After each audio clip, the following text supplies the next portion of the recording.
And this one, what I picked, it's just so light.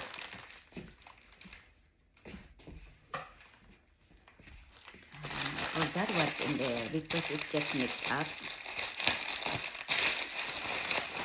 Here.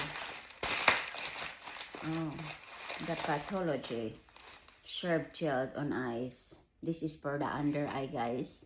If you have a puppy eye, like you don't have much lip, and you can use this. Sit up for 10 to 15 minutes at least. Okay.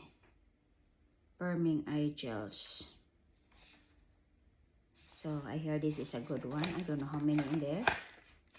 Oh, this is individual, like 5 pieces in there. That's good. Perfect for travel. Like this. Oh, 4, 1, 2, 5. Oh, 5 only. That's all.